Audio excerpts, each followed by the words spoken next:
Hello everyone, today we will start a new session on multipulse transformers. Okay. So, this multipulse transformer we will have these contents like 6 pulse rectifier concepts, from which we will develop the 12 pulse star delta transformer and then zigzag transformers and extended delta transformers, okay, which can be used for the feeding the rectifiers of converters. So, why we need to study multipulse transformers? Now, many multi-level converters, not only multi-level converters, but many normal conventional 2-level VSI or VSC, they have the DC at the input. Okay. So, the DC bus is present on in such voltage source converters. Now, the question is how do we get that DC? We get that DC from an input AC supply, right. Of course, we can also get the DC from a battery or from other stiff DC sources, but in many of the multi-level converters we get the DC by rectifying the input AC supply. Now,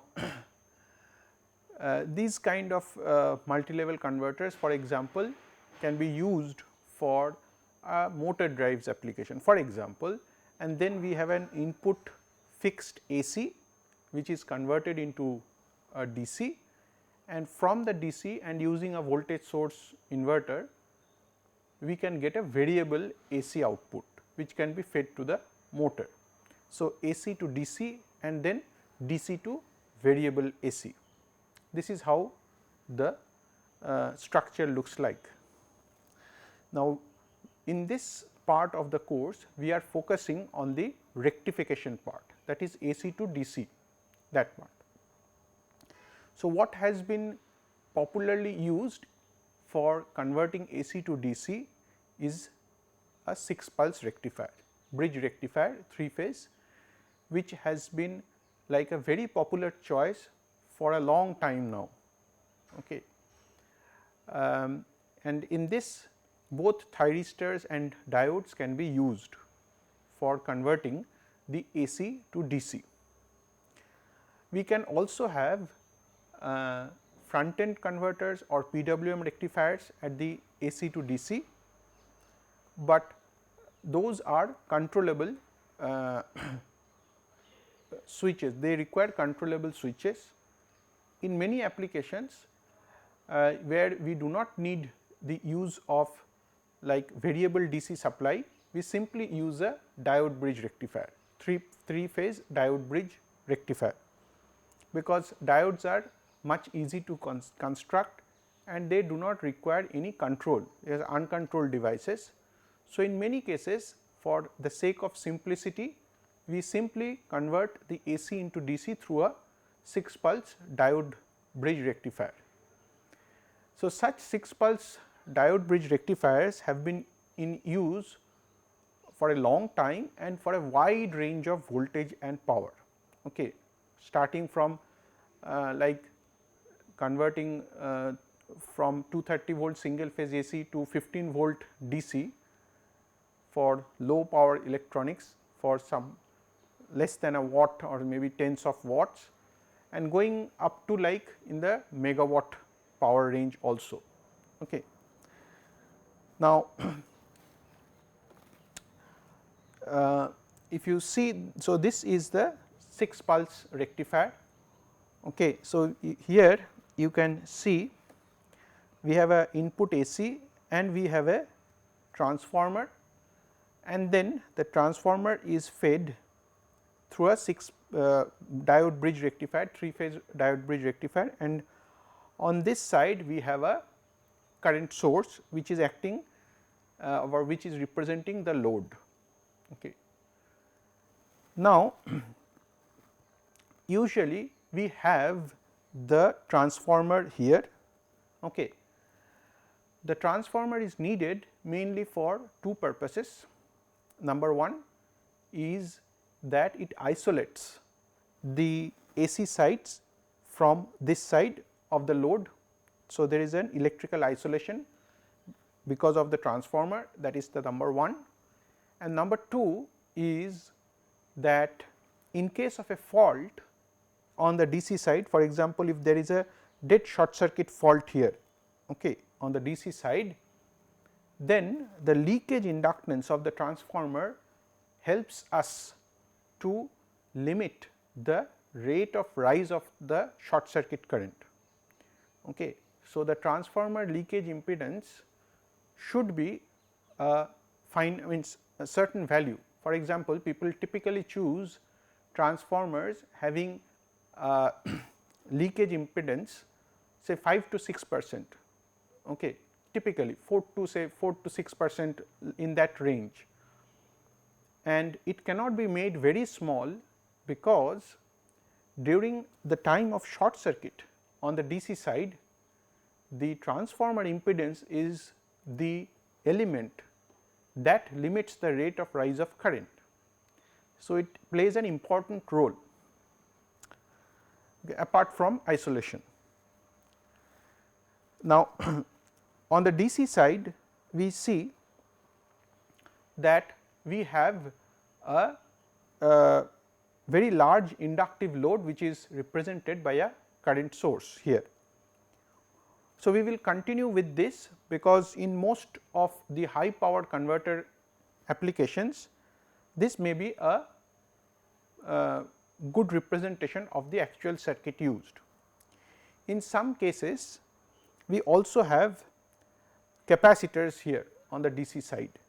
So, the analysis is slightly different, but on a similar strategy we can do the analysis with a similar strategy if we have a capacitor on the DC side, but in this course we will consider a current source at the load side. Okay. Now, this analysis is already very well covered in basic power electronics courses. I will not go into the details of operation of the diodes here. For example, you can see that diodes have a numbering here D1, D3, D5 and D2, D6, D4. So, there is a sequence of conduction of these diodes. So, D1 and D2 will first conduct and then D2 and D3 will conduct depending on the instantaneous line voltage magnitudes. Okay, whoever is at the peak, that pair of diodes will conduct. So, I will not cover that. What we will see more in this part is what happens to the output voltage and the input current. More specifically, the input current is something which we are going to study and which is our concern for this course and for multi-level converters. Now, why it is a concern, we will come to that. Now, let us first understand how is the output voltage waveform and the input current. So, the output voltage waveform is because of the sequence of conduction of the diodes, it typically looks like this. So, it is called a 6 pulse rectifier because there are 6 lobes in this fundamental cycle, and so if this is 360 degree, then each lobe is kind of like spanning 1/6 of 360 degree, that is 60 degrees. So, the peak to peak ripple here, so if this is 1 here, if this value is 1, that is cos 0, and so this value will be 30 degree, okay, because this total length is 60 degree. So, this is 60 degree here, and so half of it is 30 degree, and cos 30 degree or cos pi by 6 is equal to 0.866.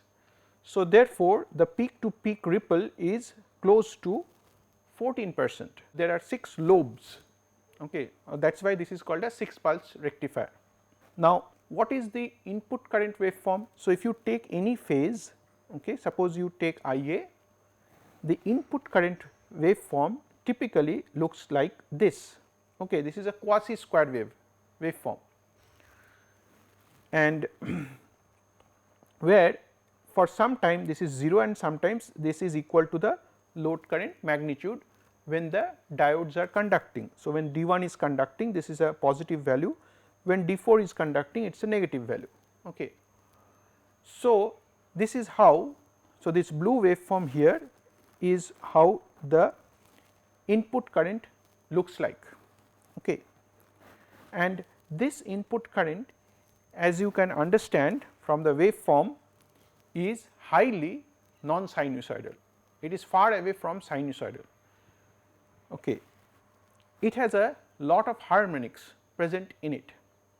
Now, the input supply voltage is sinusoidal. Typically, we can assume that the input supply voltage is almost close to a perfect sine wave. Now, the input current drawn by this 6 pulse rectifier, as we can see here, is not at all sinusoidal. Okay, it is a quasi square wave. Now, this leads to poor power quality at the input. So, we are basically injecting a lot of harmonics into the supply. Okay. Now, as long as the magnitude of this current is less, the harmonics that we are injecting and which leads to the overall deterioration of the input current is reasonable, or it is under control if the magnitude of the load is small. But for many high power application, the magnitude of the load is quite significant. Okay. So, in that case, the amount of harmonics or the degree of pollution that we are injecting into the supply, that can be quite high, that can be substantial, and this will lead to a lot of input current harmonics and consequently poor power factor. Okay. So, which will lead to an overall deterioration of the input supply voltage quality, okay, which can be supplied to other loads. Okay. So, it can cause flicker, it can cause unwanted disturbances to other loads, etc. So, there are some standards like IEEE 519 or IEC 61000, where the standards say that if you build a converter, then the maximum amount of harmonic that this converter can inject into the supply, there is a limit to that maximum value. Okay. So, typically like IEEE 519 says that something called as THD is there, we will explain that THD, that should be less than 5%, okay, of the input current.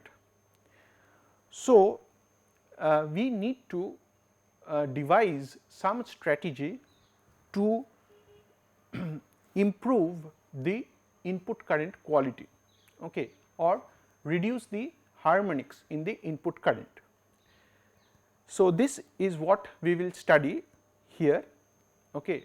So, we can use multipulse rectifiers to improve the quality of the input current. Right.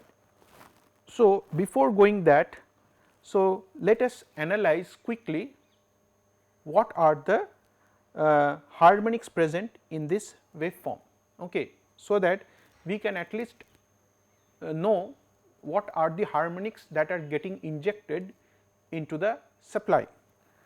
So, this is a periodic waveform, and so if you write the Fourier series, this is very standard notations. So, this is A0 an cos n omega t and Bn sin omega t, and from observation we see that A0 is 0. This waveform has odd symmetry because f of omega t is minus of f of minus omega t. So, this means here whatever is happening f of omega t, a minus of omega t here, the negative is happening. So, therefore, we can say that n terms are 0, and also it has half wave symmetry.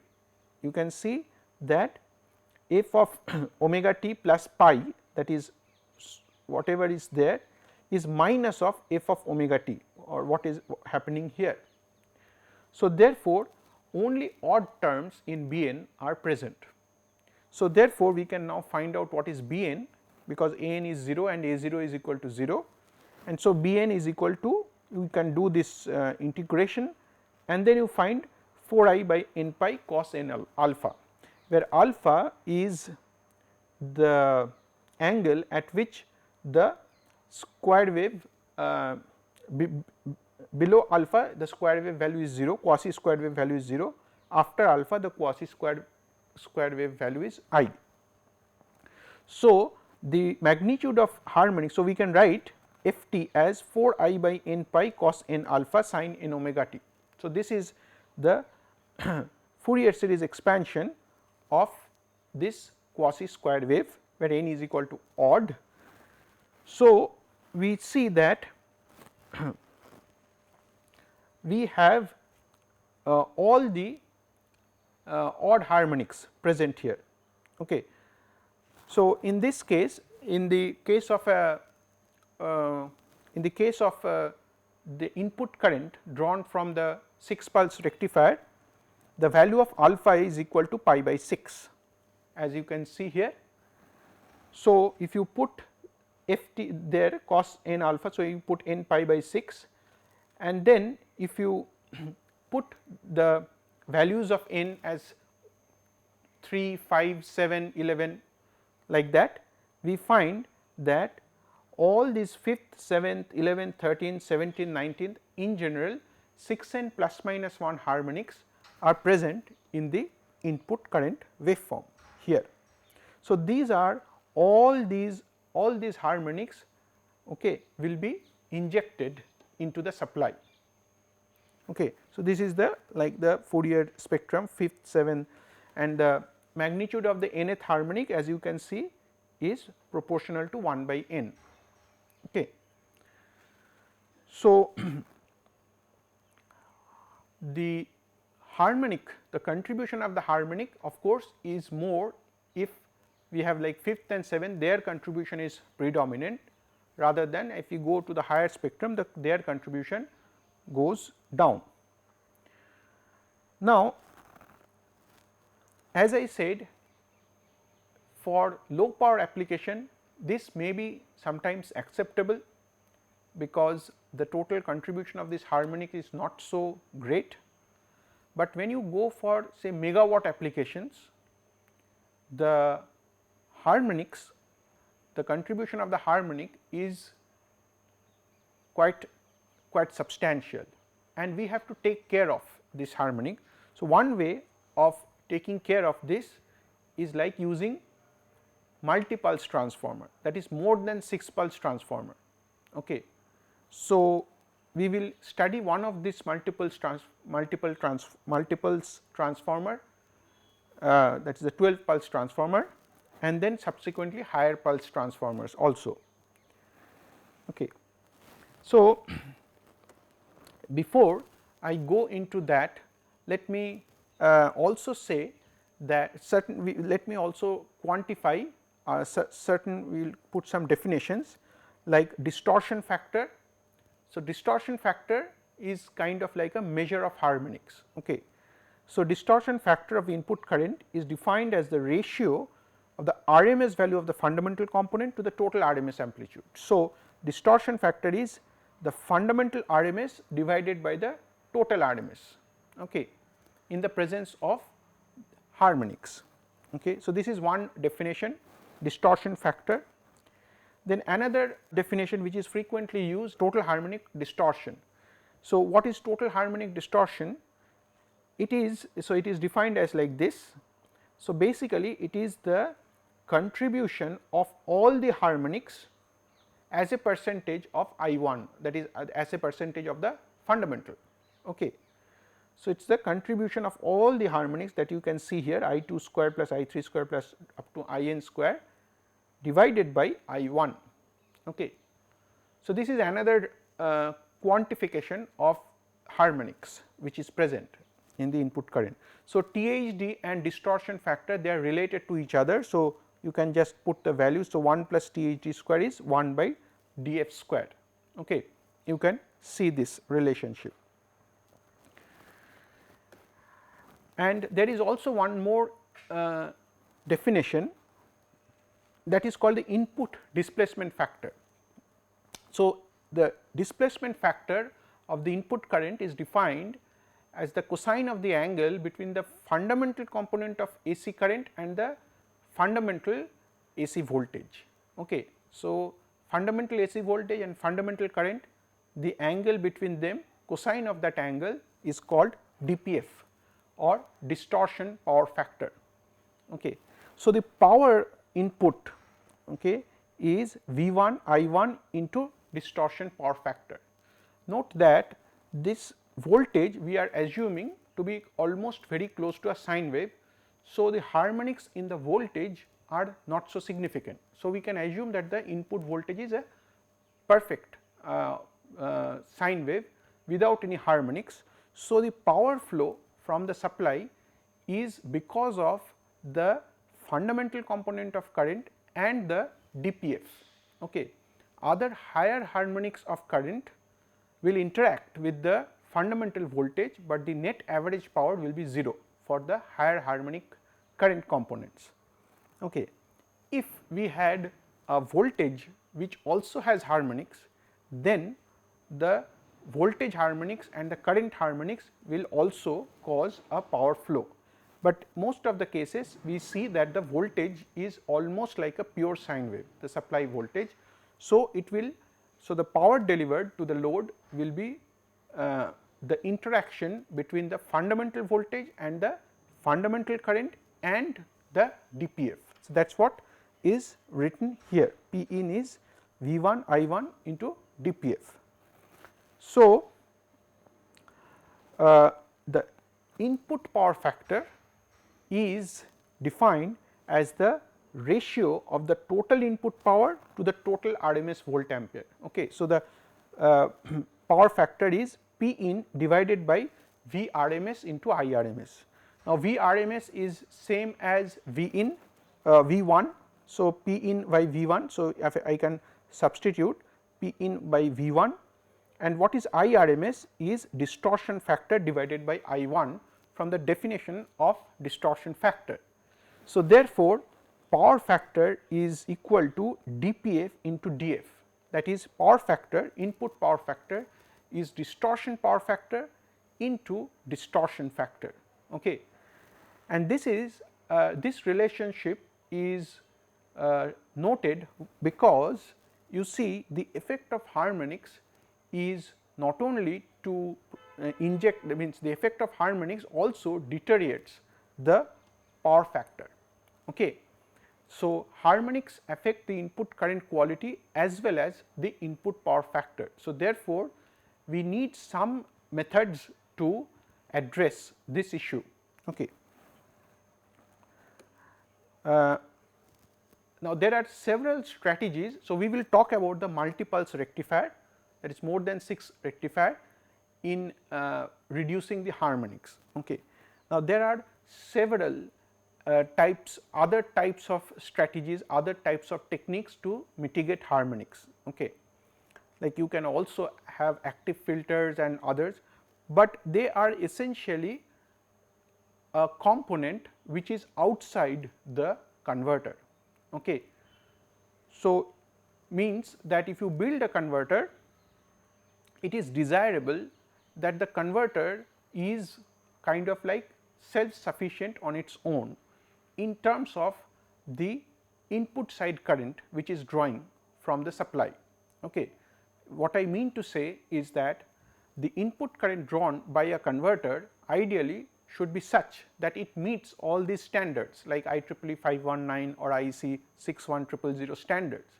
So, therefore, the converter must have some technique inside it, so that the input current which is drawn from the supply is more or less free from harmonics or very less in harmonics. So, that is why for large power converters we go for a multipulse rectifiers. Okay. The concept of 6 pulse or the concept of multipulse rectifier, 12 pulse rectifier or 18 pulse or 36 pulse rectifier, these concepts have been taken from AC to DC rectification. Okay. 12 pulse rectifiers have been in use to have better quality of DC voltage. Okay. Wherever we used to convert from AC to DC, 12 pulse rectifiers have been quite very well established. For example, the DC bus of an NPC, okay, the NPC has a if you recollect, the NPC has a DC bus. That DC bus can be fed from a 12 pulse rectifier. Okay. The 12 pulse rectifier has a substantially improved harmonic performance as compared to the 6 pulse rectifier. Okay. So, the advantage of multipulse rectifier is that there are two advantages mainly. So, it reduces the input current harmonic distortion and it also improves the DC voltage ripples. That means, it minimizes the DC voltage ripple of the rectifier in case of a 12 pulse rectifier. So, in this course we will focus more on this factor, the input current harmonic distortion. Okay. So, this is the one which is more of concern in this course. Okay.